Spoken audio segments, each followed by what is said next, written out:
Friends, क्या आपको पता है कि दुनिया की सबसे गहरी नदी कौन सी है? तो दुनिया की सबसे गहरी नदी है कॉन्गो रिवर। यह अफ्रीका में स्थित है और इसकी गहराई 720 फीट यानी 220 मीटर है और इसकी लंबाई 4300 किलोमीटर है, जो इसे नील नदी के बाद अफ्रीका की दूसरी सबसे लंबी नदी बनाती है। एक व्यक्ति था जो ऐसा रॉकेट बनाना चाहता था जो स्पेस में जाकर धरती वापस आ सके। तो उसने एक रॉकेट बनाया और उसका टेस्ट लिया, जो लॉन्च के केवल 48 सेकंड बाद ही ब्लास्ट हो गया। फिर उसने एक और रॉकेट बनाया और उसका टेस्ट लिया, जो कुछ ऊंचाई तक तो गया पर अर्थ की ऑर्बिट में एंटर नहीं हो पाया और वह लौटते वक्त क्रैश हो गया। फिर उसने एक और रॉकेट बनाया पर वो भी फेल हो गया। फिर उसने अपनी बची कुची प्रॉपर्टी को बेचकर किसी तरह चौथे टेस्ट के लिए पैसे जुटाए और आखिरकार वह इस बार सक्सेस हो गया और आज वह टेस्ला और स्पेस एक्स का मालिक है। जी हाँ, मैं बात कर रहा हूँ दुनिया के सबसे अमीर व्यक्ति इलॉन मस्क की। फ्रेंड्स, क्या कभी आपने सोचा है कि ह्यूमन कॉलोनीज बसाने के लिए इलॉन मस्क ने मार्स को ही क्यों चुना? तो इलॉन मस्क ने मार्स को इसलिए चुना है क्योंकि सोलर सिस्टम के 4 प्लैनेट्स पर कोई जमीन नहीं है और उनके नेचुरल सैटेलाइट्स पर जमीन तो है पर वे इतने ठंडे हैं कि वहां पर ह्यूमन सर्वाइव नहीं कर पाएंगे और मर्क्यूरी और वीनस का टेम्परेचर इतना हाई है कि वहां पर पानी होने की कोई संभावना नहीं है। और अगर फ्यूचर में अर्थ पर कोई एस्टेरॉयड इम्पैक्ट होता है तो अर्थ के काफी नजदीक होने के कारण मून के भी उसके चपेट में आने के चांसेस बहुत ज्यादा हैं। और अब बचता है मार्स। एक्सपर्ट्स मानते हैं कि मार्स पर पानी आइस की फॉर्म में एग्जिस्ट करता है और मार्स पर एक पतला एटमॉस्फेयर भी है। वैसे क्या आप इलॉन मस्क के मार्स कोलोनाइजेशन प्लान पर एक डिटेल्ड वीडियो देखना चाहते हैं? तो वीडियो का लिंक डिस्क्रिप्शन में है। फ्रेंड्स, मिल्की वे गैलेक्सी की पड़ोसी गैलेक्सी है एंड्रोमेडा गैलेक्सी। यह हमसे 25 लाख लाइट ईयर्स दूर है, पर क्या आपको पता है कि यह कितनी बड़ी है? फॉर अ कंपैरिजन, जहां पर मिल्की वे गैलेक्सी की रेडियस 52,000 लाइट ईयर्स है, वहीं एंड्रोमेडा गैलेक्सी की रेडियस 1,10,000 लाइट ईयर्स है। और जहां मिल्की वे गैलेक्सी में 20,000 करोड़ से लेकर 40,000 करोड़ स्टार्स हैं, वहीं एंड्रोमेडा गैलेक्सी में 1 लाख करोड़ स्टार्स हैं। फ्रेंड्स, क्या आपको पता है कि आईपीएल में सबसे ज्यादा रन बनाने वाला खिलाड़ी कौन है? तो वह खिलाड़ी है विराट कोहली। इन्होंने 196 मैचेस में 6,021 रन बनाए हैं और सबसे ज्यादा रन बनाने के साथ ही वे आईपीएल में 6,000 रनों को पूरा करने वाले पहले खिलाड़ी भी हैं। फ्रेंड्स, क्या आपको पता है कि मार्स का कलर रेड क्यों है? येलो, ग्रीन या ब्लू क्यों नहीं? तो मार्स का कलर रेड इसलिए है क्योंकि इसकी मिट्टी में आयरन ऑक्साइड की बहुत ज्यादा मात्रा है, जिसके कारण इसकी मिट्टी की ऊपरी परत पर जंग लग जाती है और उसी जंग के कारण यह हमें लाल दिखता है। वैसे क्या आपको पता है कि मार्स के लाल रंग की गहराई 1 सेंटीमीटर से भी कम है और उसके नीचे मार्स का लाल रंग खत्म हो जाता है। फ्रेंड्स, क्या आपको पता है कि आईपीएल में सबसे ज्यादा डॉट बॉल्स फेंकने वाला गेंदबाज कौन है? तो वो गेंदबाज है हरभजन सिंह। इन्होंने 163 मैचेस में 1268 डॉट बॉल्स फेंकी हैं। फ्रेंड्स, आज है 27 सितंबर और आज है गूगल का 23वां जन्मदिन, क्योंकि 27 सितंबर सन 1998 को गूगल एक कंपनी के तौर पर ऑफिशियली स्टैब्लिश हुआ था। फ्रेंड्स, क्या आपको पता है कि आईपीएल में सबसे ज्यादा विकेट लेने वाला खिलाड़ी कौन है? तो वह खिलाड़ी है लासिथ मलिंगा। इन्होंने 122 मैचेस में 170 विकेट लिए हैं। फ्रेंड्स, क्या आपको पता है कि दुनिया का सबसे बड़ा नदी द्वीप कौन सा है? तो दुनिया का सबसे बड़ा नदी द्वीप है माजुली। यह भारत की ब्रह्मपुत्र नदी पर स्थित है और इसका क्षेत्रफल 553 किलोमीटर स्क्वायर है। फ्रेंड्स, क्या आपको पता है कि आईपीएल में सबसे कम गेंदों में अर्धशतक लगाने वाला खिलाड़ी कौन है? तो वो खिलाड़ी है केएल राहुल। इन्होंने सन 2018 में दिल्ली कैपिटल्स के खिलाफ मात्र 14 गेंदों में 50 बना ली थी। फ्रेंड्स, हमारे सौर मंडल में 4 ऐसे ग्रह हैं जिनके पास रिंग्स हैं और वो हैं जुपिटर, सैटर्न, यूरेनस और नेपच्यून। पर क्या भविष्य में मार्स के पास भी रिंग्स होंगे? तो इसका जवाब है हाँ, मार्स के पास रिंग्स होंगे। पर कैसे? तो मैं आपको बता दूं, मार्स के 2 नेचुरल सैटेलाइट्स हैं, फोबोस और डिमोस, जिसमें से डिमोस लगातार मार्स से दूर जाता जा रहा है और एक दिन इतना दूर निकल जाएगा कि उस पर मार्स की ग्रेविटी काम नहीं करेगी और वह दूर कहीं अंतरिक्ष की सैर पर निकल जाएगा। पर इसके विपरीत फोबोस लगातार मार्स के पास जाता जा रहा है और आज से लगभग 4 करोड़ साल बाद वह मार्स के इतना पास चला जाएगा कि मार्स की ग्रेविटी के कारण वह उससे टकरा जाएगा और उस टकराव से निकला हुआ मलबा मार्स के चक्कर लगाने लगेगा और मार्स की रिंग्स बन जाएगा। फ्रेंड्स, सूरज से सबसे नजदीक वाला ग्रह है बुध, पर सबसे गर्म ग्रह शुक्र है। तो आखिर शुक्र ग्रह बुध ग्रह से ज्यादा गर्म क्यों है? तो ऐसा इसलिए है क्योंकि शुक्र ग्रह का एक घना एटमॉस्फेयर है जो हीट को बाहर जाने से रोकता है, जिसके कारण वहाँ का तापमान ज्यादा रहता है। वहीं दूसरी तरफ बुध ग्रह का कोई एटमॉस्फेयर नहीं है, जिसके कारण दिन में तापमान 430 डिग्री रहता है और रात में वह गिरकर -180 डिग्री हो जाता है।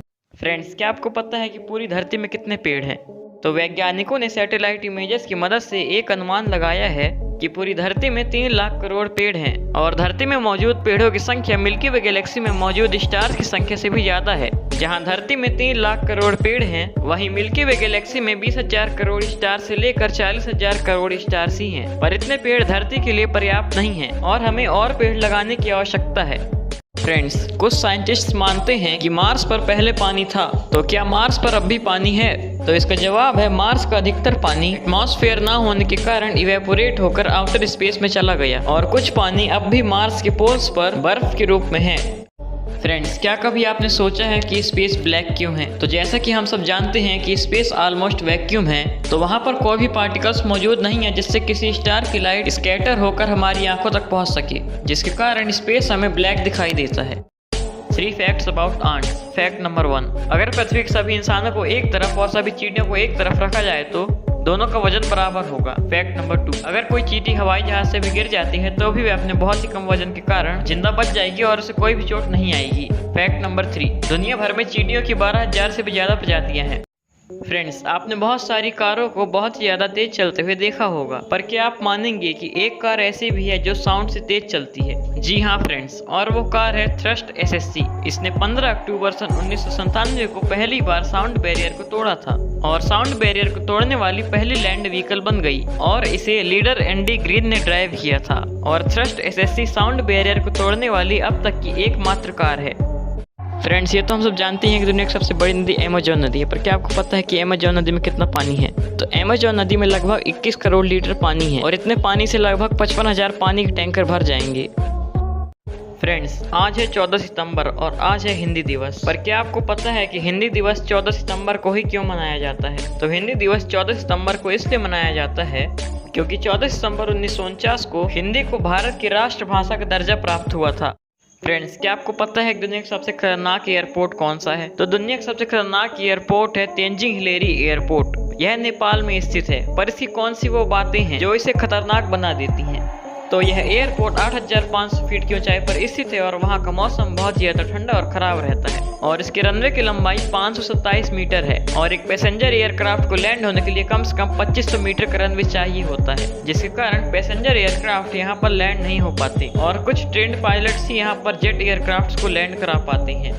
फ्रेंड्स, हमें एरोप्लेन में बैठने से पहले अपने फोन्स को स्विच ऑफ या फ्लाइट मोड में डालना पड़ता है, पर क्या आपको पता है कि हमें ऐसा क्यों करना पड़ता है? और अगर हम ऐसा नहीं करेंगे तो क्या प्लेन क्रैश हो जाएगा? तो इसका जवाब है प्लेन क्रैश नहीं होगा।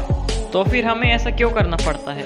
तो मैं आपको बता दूं, एरोप्लेन कंट्रोल टावर से रेडियो सिग्नल से कनेक्ट होता है और फोन्स भी उन्हीं रेडियो सिग्नल्स का इस्तेमाल करते हैं, जिसकी वजह से मल्टीपल रेडियो सिग्नल्स हो जाएंगे, जिसके कारण पायलट को कंट्रोल टावर से सिग्नल रिसीव करने में प्रॉब्लम्स होंगी, जिसके कारण प्लेन रास्ता भटक सकता है।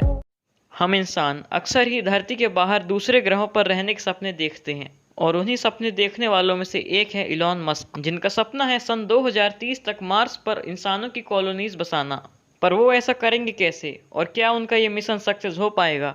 यह जानने के लिए वीडियो को एंड तक जरूर देखें। चलिए बिना किसी देरी के शुरू करते हैं। दुनिया की सबसे बड़ी प्राइवेट स्पेस एजेंसी है स्पेस एक्स, जिसके मालिक है इलॉन मस्क, जिनका प्लान है सन 2030 तक मार्स पर इंसानों की कॉलोनीज बसाना और उन्होंने इसका जिक्र सन 2017 में ही कर दिया था। उनका कहना था कि वे सन 2022 तक एक कार्गो स्टारशिप मार्स पर भेजेंगे, जिसमें इंसानों के जाने से पहले का सेटअप लगाने का सामान होगा और उस स्टारशिप का कंस्ट्रक्शन उन्होंने सन 2018 से ही शुरू कर दिया था और उस स्टारशिप मिशन के सक्सेस होने पर वह एक दूसरा स्टारशिप मिशन बनाएंगे जो सन 2024 तक पहले इंसानों को मार्स तक ले जाएगा। और मार्स पर जाने वाले पहले इंसान वहां सिर्फ रिसर्च करने ही नहीं जाएंगे, वे वहां हमेशा के लिए रहने के लिए जाएंगे, मतलब वे मार्स से लौटकर कभी नहीं आएंगे। मार्स पर इंसानों द्वारा बसाए जाने वाली कॉलोनीज के बारे में इलॉन मस्क ने ज्यादा कुछ तो नहीं बताया है, पर एक्सपर्ट्स कहते हैं कि इंसान शुरू में मार्स पर जाकर अंडरग्राउंड बेसेस ही बनाएंगे, क्योंकि मार्स का एटमॉस्फेयर बहुत पतला है, इसलिए वहां पर सोलर रेडिएशन का प्रभाव बहुत ज़्यादा होता है, जिसके कारण शुरुआत में इंसानों द्वारा मार्स की सतह पर बेसेस बनाना नामुमकिन सा लगता है। पर कई लोग ऐसे भी हैं जो इस प्रोजेक्ट को एक इम्पॉसिबल प्रोजेक्ट मानते हैं और इसे पैसों की बर्बादी कहते हैं। उनका मानना है यह प्रोजेक्ट बहुत खर्चीला और रिस्की है और इसके सक्सेस होने के चांसेस भी बहुत ही कम हैं। पर जैसा कि हमने अभी तक इलॉन मस्क के प्रोजेक्ट्स को लास्ट में सक्सेस होते हुए देखा है, हो सकता है इस प्रोजेक्ट के साथ भी कुछ ऐसा हो। पर वो जानने के लिए हमें 2022 का वेट करना पड़ेगा। वैसे क्या आप इलॉन मस्क के इस मिशन में मार्स पर जाना चाहेंगे? हमें कमेंट करके ज़रूर बताएं और अगर चैनल पर नए हो तो सब्सक्राइब जरूर करें और अगर वीडियो पसंद आए हो तो लाइक ज़रूर करें। फ्रेंड्स, दुनिया का सबसे गहरा पॉइंट है मारियाना ट्रेंच। इसकी गहराई 11,000 मीटर या 11 किलोमीटर है। पर क्या आपको पता है कि यहाँ पर पहुँचने वाले पहले व्यक्ति कौन थे? तो यहाँ पर पहुँचने वाले पहले व्यक्ति थे जैकस पिस्कार्ड और डॉन वाल्स। ये 23 जनवरी सन 1960 को मारियाना ट्रेंच की बॉटम पर पहुँचे थे। फ्रेंड्स, क्या आपको पता है कि दुनिया का सबसे व्यस्त हवाई अड्डा कौन सा है? तो दुनिया का सबसे व्यस्त हवाई अड्डा है हार्ट्सफील्ड जैक्सन अटलांटा इंटरनेशनल एयरपोर्ट। यह एयरपोर्ट यूएसए में स्थित है और इस एयरपोर्ट से लगभग हर साल 7 करोड़ लोग ट्रैवल करते हैं। फ्रेंड्स, क्या आपको पता है कि दुनिया की सबसे छोटी नदी कौन सी है? तो दुनिया की सबसे छोटी नदी है द रोई रिवर। ये यूनाइटेड स्टेट्स में स्थित है और इसकी लंबाई 201 फीट यानी कि 60 मीटर है और इसकी गहराई लगभग 8 फीट है। फ्रेंड्स, क्या आपको पता है कि दुनिया की सबसे साफ नदी कौन सी है? तो दुनिया की सबसे साफ नदी है रिवर थामेस। यह इंग्लैंड में स्थित है और इस नदी का पानी इतना साफ है कि नदी के ऊपर से आप इसका तल साफ साफ देख सकते हैं, जिसके कारण इस नदी पर नाव चलाने पर ऐसा लगता है कि जैसे नाव हवा में उड़ रही है। फ्रेंड्स, क्या आपको पता है कि दुनिया की सबसे प्रदूषित नदी कौन सी है? तो दुनिया की सबसे प्रदूषित नदी है सिटारम रिवर। यह इंडोनेशिया में स्थित है और इसकी लंबाई 270 किलोमीटर है। इस नदी के कचरे का एक बड़ा भाग प्लास्टिक है और इस नदी के पानी में मैंगनीज, क्रोमियम और मर्क्यूरी अत्यधिक मात्रा में है, जिसके कारण इस नदी के पानी का उपयोग करने से स्किन डिसीजेस हो सकती हैं। फ्रेंड्स, क्या आपको पता है कि सौरमंडल का सबसे ऊंचा पर्वत कौन सा है? तो सौरमंडल का सबसे ऊंचा पर्वत है ओलंपस मॉन्स। यह मंगल ग्रह पर स्थित है और इसकी ऊंचाई लगभग 22,000 मीटर है, जो कि माउंट एवरेस्ट के लगभग 2.5 गुना है।